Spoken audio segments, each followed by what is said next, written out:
dangerously, this is a photo from maybe an airplane.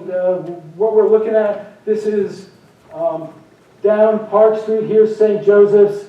Here's Regent Street. There's the water. Washington Avenue is about there. That should be from 1957. So, to recap, dangerously low elevation over the marsh, clearly incompatible uses throughout the neighborhood, sanitary and storm sewers that are way too small, excessive interior streets and inadequate exterior streets, old and often substandard housing, scores of individual owners with limited capital and limited access to credit. And that's another important factor. If you say, we don't need urban renewal, let the people who own the property fix it, they don't have the capital. They don't have the access to the credit. And the financing of improvements becomes a critical factor. So I think when you consider all the factors on the ground in 1957, 58, 59, 60, I think there is a legitimate justification for an urban renewal district in this land. I think it gets even stronger when you come out from 1960, 10, 20, 30 years, and ask the question, if not urban renewal, then what? What is going to become of the 35% of the housing that is already substandard? What's going to happen to the junkyards? How are we going to build the sewers and the sanitary sewers?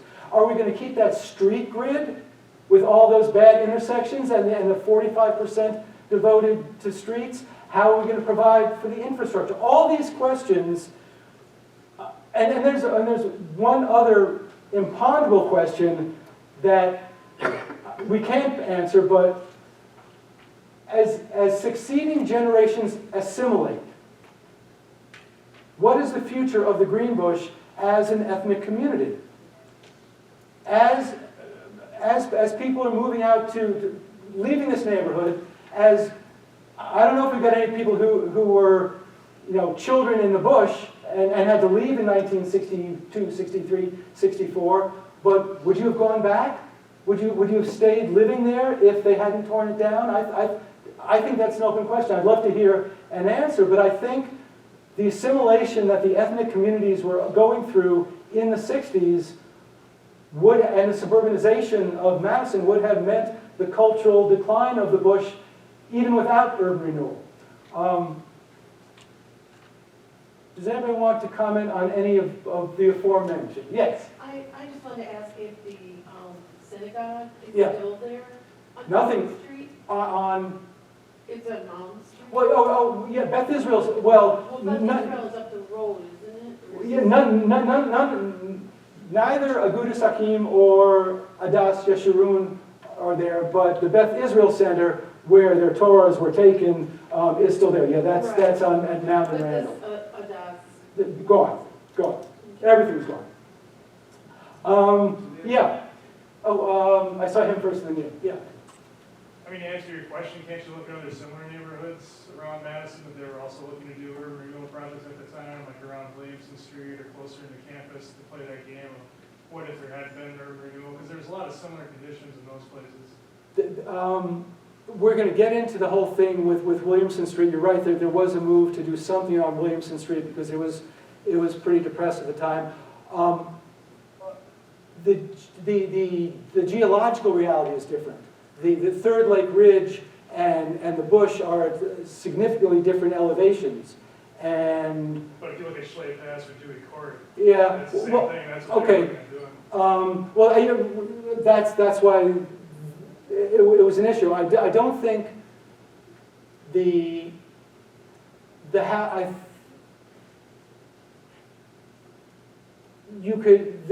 are similarities between the bush and other neighborhoods where they were talking about urban renewal. I think the conditions in the bush, because of the historical development, were further gone than Schley and what's the other one? Yeah. Oh, those 1898 streets, those Spanish-American War streets. Huh? Rear Admirals. Rear Admirals, yeah.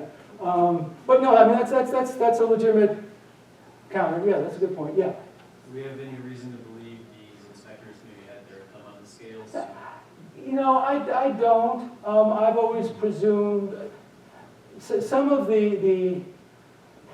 I've always operated with the presumption that Madison's civil servants are generally honorable and intelligent and professional. That's always been, I've spent 30 years dealing with city staff, as a commissioner on one thing, and it's really rare to get a bad bureaucrat in the Madison city government. So I don't, now some of the policymakers may have been coming from a bad place, but I think V.T. Vivian was an honest building inspector.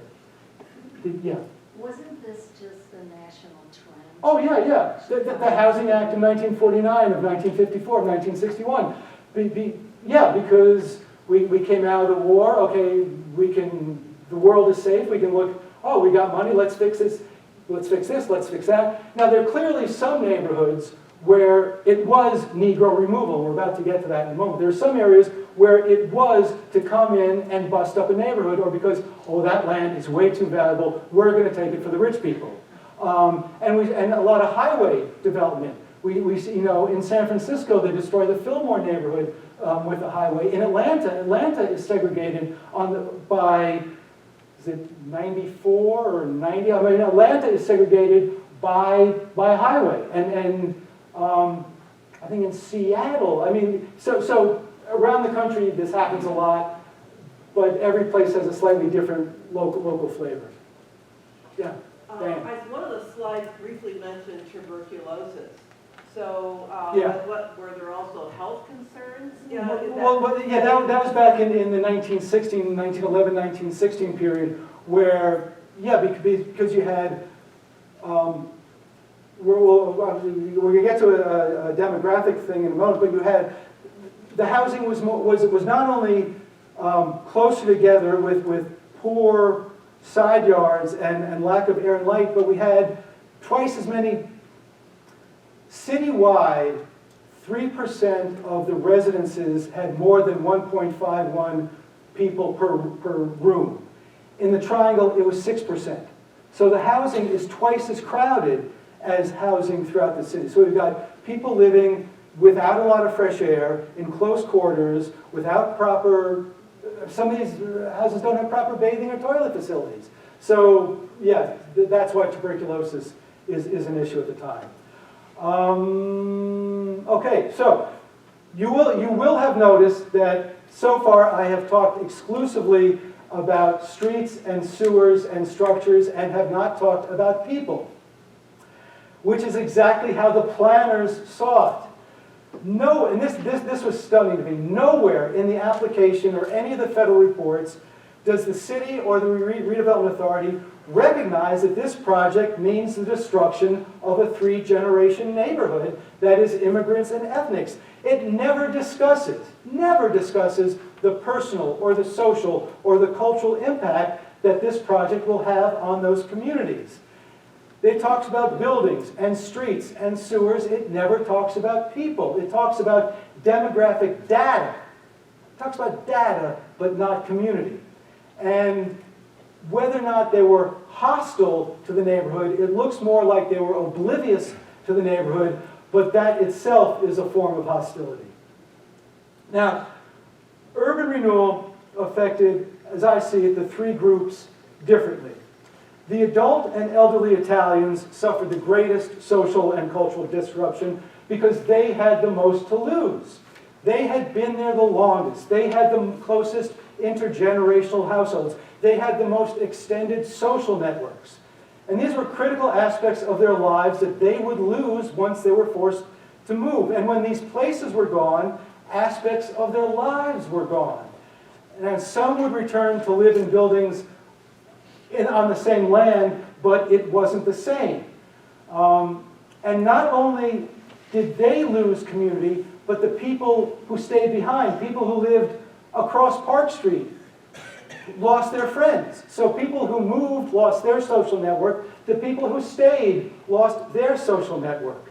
And it was incredibly disruptive, and I understand why, to this day, people with family ties to the bush take it personally. People's lives were disrupted, And for many people, their lives were never the same. I understand that. The impact on the Jewish community, I think, was somewhat less disruptive because we had already started migrating west. There were still some members of the founding families living there, and of course some butcher shops. Selig Iwanter's kosher butcher shop was there. But the original Orthodox synagogue, Agudas Achim, had closed in 1939. And its Torah was taken out to the Beth Israel Center, still on Mound Street, but 4 blocks west in the Vilas neighborhood. So this is a tremendously important cultural milestone when an Orthodox synagogue opens up in the Vilas neighborhood, moving out of the bush into the Vilas neighborhood. Now, to get to the point of whether or not this was Negro removal, there were 369 non-whites who were displaced. And they were at, here's the demographic data. Okay, so this is important demographic data. 301 households, 204 white, 97 non-white, 68, 32%. You'll see there's a big disparity in home ownership versus tenancy. Substantial majority, a good majority of whites own their home. A good percentage of whites own their home. A small percentage of non-whites own their home. You'll see the number of people over 70, number of people on welfare. 16 Air Force households living in the bush, 15 of them black. And Diane, you see down there that last number is the person per room, which shows how crowded the structures were. This is income distribution is very interesting, and what this shows is race-based economic disparity depending on whether or not you're in the bush or in the triangle. Citywide, white households have a materially higher median income than do non-whites, and the percentage of white households with high income is double that of blacks. Non-whites are more likely to be impoverished, but among the households living on the triangle, it's reversed. White households are slightly poorer, and a significant majority of non-whites have incomes over 350. Hang on just a second. So we see that citywide, whites are economically dominant, but on the bush, in the triangle, non-whites have more money. And why is that? Because they have fewer places to live. They could afford to live other places, but they weren't allowed to live other places. I'll get to that in a second. You had a question over here? How many white households are the Italian households?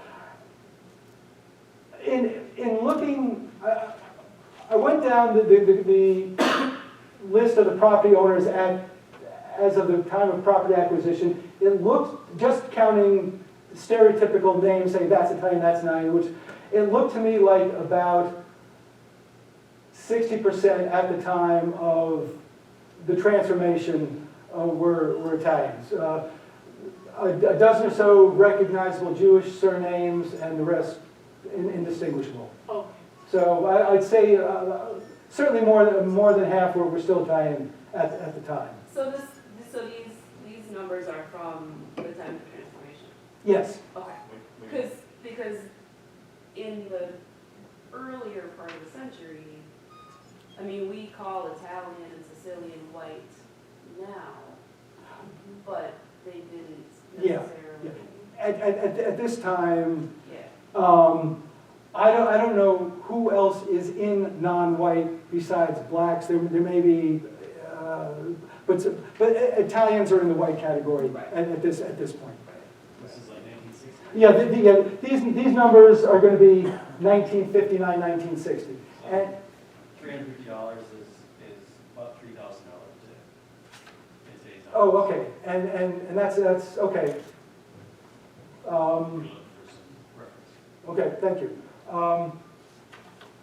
So, getting to the point of why the black households were relatively wealthier than the white households at the time is because thanks to restrictive covenants and gentlemen's agreements, blacks are kept in the 4 or 5 traditional neighborhoods, with 76% of black households living in just the 9th and the 14th ward. 9th ward is the Triangle, 14th is Park Street.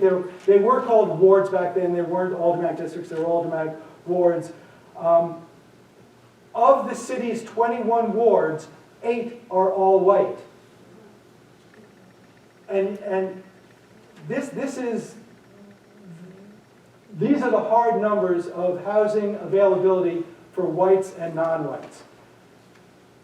Non-whites had access to 27% of the housing for sale. They had 27% of the rental units, 12% of the housing units for sale, for a total of 24%.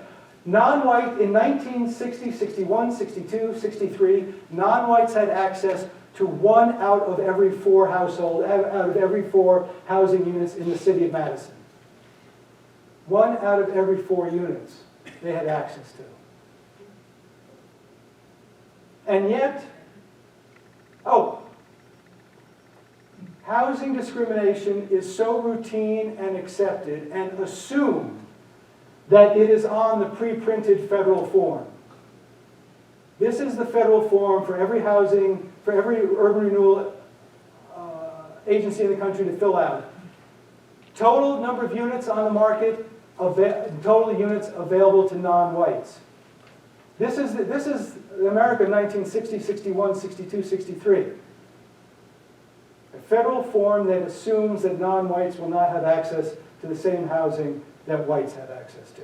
And you see the numbers down there at the bottom. Out of 18,774 housing units in the city of Madison, non-whites have access to 4,400. And yet, the MRA says no special problems are anticipated relating to the relocation of minority families, large families, the handicapped, or the aged. That's in May 1960. Within a couple of months, they realize, oh my goodness, this is not working. By September 1961, the head of the Redevelopment Authority, Roger Rupnow, is going to the Realtors Association and asking them to please be just a little less racist. To which the president of the Board of Realtors says, no matter what our moral convictions are, when a colored person purchases a house next door, it's going to have economic ramifications. This is the president of the Board of Realtors. You will not be surprised to learn that the Board of Realtors in our next installment is going to be the strongest opponent to the Fair Housing Code. You will be shocked to learn who the president of the Board of Realtors is at that time, but that's to keep you coming back next week. Yeah. I just want to say, I feel like it's important to connect to that. So earlier, when you have the numbers of what the houses are valued at and then what they got for them, sometimes they're double that, or sometimes they seem a lot higher. But something that always kind of gets missed in this conversation is that, yeah, sure, you got double what your property was worth, but if you can't live anywhere else, then why does it matter? You know, if you can't buy a house in another neighborhood because it's redlined, then it doesn't really matter that you got double the value of it because you don't have anywhere to live. And the reality for the non-whites is that most of them would go to South Madison, which was the next redevelopment area. So frying pan and fire. But that's another good point too. You know what? I think I'm going to skip the area. Okay, so there's a whole section here about the reason why the Redevelopment Authority kept changing its plan was because the laws kept changing. There were litigation. The first law was found unconstitutional. They wrote a new law that was found unconstitutional. In the interest of time, I'm going to skip some of that and go. So this is how the federal government notified the city of Madison that it was getting money. This is how governments used to notify other governments of developments. They'd send them telegrams. Much more humane than tweets, don't you think? There's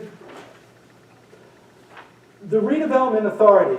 Once a new law gets the blight elimination law gets created. Cities have the authority to create redevelopment authorities. Note the time period.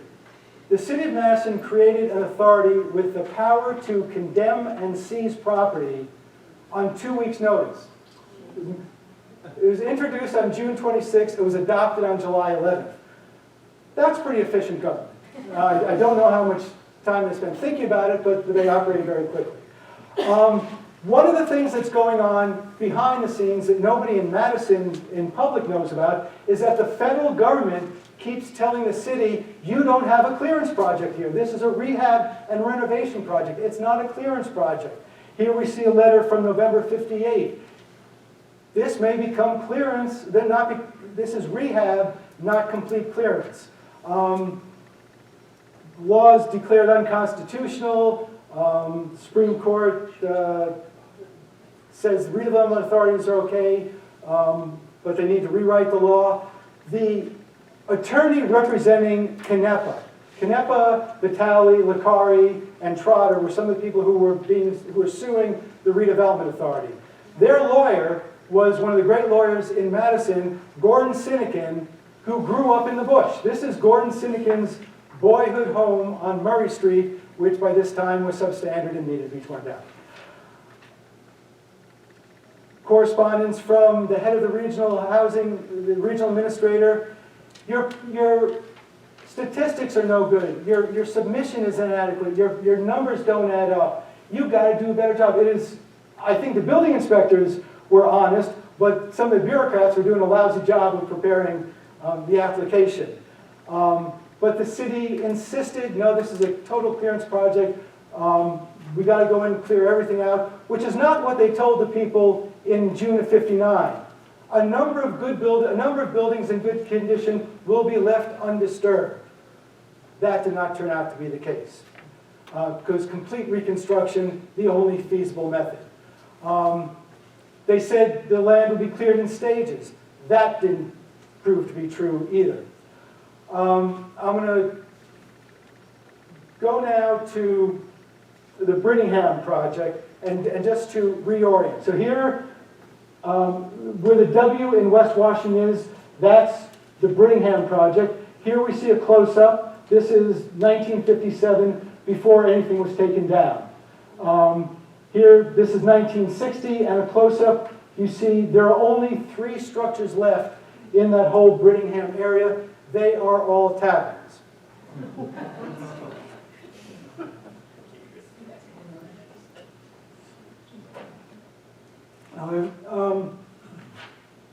So as 1960 comes, there are 2 outstanding issues. Relocating these 3 businesses and deciding whether or not there's going to be public housing to accommodate the people, public housing in Brittingham to accommodate the people in the Triangle who are losing their housing. The Housing Authority is fighting for public housing. The Redevelopment Authority is fighting against it. Unfortunately, the Redevelopment Authority has lousy statistics, and they keep admitting methodological errors. They say, oh, by the way, when we told you we had adequate housing for all the people, it wasn't quite true, but we're really hoping it'll develop. And now the Housing Authority is fighting for public housing. Redevelopment Authority is fighting against it. And now we introduce Chester and Florence Zmudzinski. Chester Zmudzinski, why they had such an important guy with such a name, but Chester Zmudzinski was a very influential guy. He was the executive director of the Madison Neighborhood Centers, which operate Neighborhood House and some others, and was also the chairman of the Local Committee on Urban Renewal, which is a local committee that the feds mandate to comment on the urban renewal activities. In July, he tells the MRA, you need a social worker. So the MRA says, okay, we'll hire a social worker. The feds say it's not an allowable cost. So the MRA says, so Chester, I'm sorry. Chester says, we'll hire, the neighborhood centers will hire a social worker and you can pay us. MRA finds out that's not allowable, so the MRA hires a social worker to take care of the people in the triangle. They hire Chester's wife. Now, Florence Zmadzinski was an eminently qualified social worker. She may have been the most qualified person in Madison to serve in this capacity. But her husband has a federally protected right to comment on the activity of the local public agency. And that seems to me, however qualified and honorable you are, that's a bad idea. In October, the housing administrator tells Mayor Nestedin, you have serious problems. It is urgent you come down to Chicago. You have problems in your renewal, in your urban renewal program. You need to come here. It takes Mayor Nestedin 3 weeks to get down to Chicago, by which time the administrator passes him off to his deputy, who tells him that you cannot have public housing in the Brittingham area, and he makes an important determination for the land west of Park Street. These are the actual work papers of the building inspector who went out to examine every structure west of Park Street. The housing west of Park Street was very good. Out of about 40 structures, only a half dozen had any problems at all. But this is where they wanted to expand Madison General Hospital. This is where they wanted to have the Medical Arts Center. This is an area where there was results-oriented work that I think the building inspection was honest in finding the housing was qualified, but the city really stressed to the feds, this has to be approved as a clearance area because we need a medical arts building there. This, to me, is the hinkiest part of the whole project. Yeah? Okay, backing up a little bit. Yeah? The Brittingham area, was that designed originally as the place where the people would be moved to who were displaced? No. That's what the housing authority wanted. It was originally, when do you mean originally? When do you mean? Yeah, I mean, they were sort of devised at the same time. Yeah, Brittingham comes for, if it hadn't been for these lawsuits, Brittingham would have been done even years before they started Triangle. So the whole fight over Brittingham is that the housing authority and the neighborhood center is saying, you've got to build public housing here because we're having all these people on the Triangle who are about to be displaced. And the redevelopment authority is saying, we're not going to have public housing. So we've got this fight. See, today... When did that happen, in the 50s? No, this is happening right now. This is happening as this is happening. This is happening in 1960, 61, 62. That's sort of where we are now, is that the housing authority is pleading for public housing. The redevelopment authority is saying, no, you're going to create a ghetto. We're not going to have public housing. We're going to have market rate housing on Brittingham for the tax base. Now, were people promised in the other areas, in the Triangle area, were they promised they would be moved to Brittingham, or was that not discussed? They were not promised they would be moved to Brittingham. They certainly hoped they would be, but this is all playing out. This is all happening simultaneously. The deliberations over getting the Triangle approved and planning what it's going to be, and the final approvals for Brittingham and designing what kind of structures will be built there are happening essentially at the same time. These narratives are overlapping and intertwined, which is why they sometimes get complex, because they're essentially happening at the same time. These are the actual inspector reports on what the quality of the housing was. Going to go through this quickly because I do want to get to the story of Zach Trotter and civil rights. The MHA is fighting for the public housing. The redevelopment authority is fighting against it. Here we see Chester Zmadzinski beating up on both the redevelopment authority and the housing authority. And one of the commissioners asks the question, what the devil are we going to do with the people of the Triangle while we're clearing it? And the minutes say, the question was asked, what would happen to the people of the Triangle? And there's no answer. And you get the sense that they knew they were buying into a problem and they just didn't know how or didn't want to do what was necessary to fix it. Obviously, the way to fix it would have been to turn Brittingham into public housing. But the redevelopment authority wants it for market rate. And here we see the beautiful Brittingham booklet. It's a beautiful, like, 6-color booklet. It's a 10-page booklet. Really nice, and it's for market rate housing. Babe Rohr. I'm not going to say Alderman Babe Rohr was a racist, but Babe Rohr did racist things. Babe Rohr was the alderman for the 14th Ward. He was Park Street. And Babe Rohr was a powerful labor leader. Babe Rohr was the head of the Painters Union and was one of the officers of the Building and Trades Council, which means Babe Rohr had a lot to say about endorsements and campaign contributions. Babe Rohr was a powerful man. Babe Rohr liked using his power. Babe Rohr did not want any more blacks in his neighborhood, or didn't want any black bars, didn't want any black churches. That's the Italian Methodist Church, 103 South Lake Street, in the bush. It's going to be torn down. So the Italian Methodists merged with the South Shore Methodists, who have a place on Olin Avenue, and they're going to build down on Badger Road. So the South Shore Methodists sell their church on West Olin Avenue to the Second Baptists. And the Second Baptist is a black congregation. And Babe Rohr does not want a black congregation in his ward. Without being invited, without even being welcome, Babe Rohr barges into a board of directors meeting, or board of trustees meeting of the South Shore Methodists to tell them to cancel the sale of their church to the black Second Baptist congregation. The South Shore Methodists, being people of the Spirit, say no. We sold the property, we're going to keep it. In the upper corner here we see Odell Taliaferro, who was the head of the NAACP at this time, and also lived in the bush.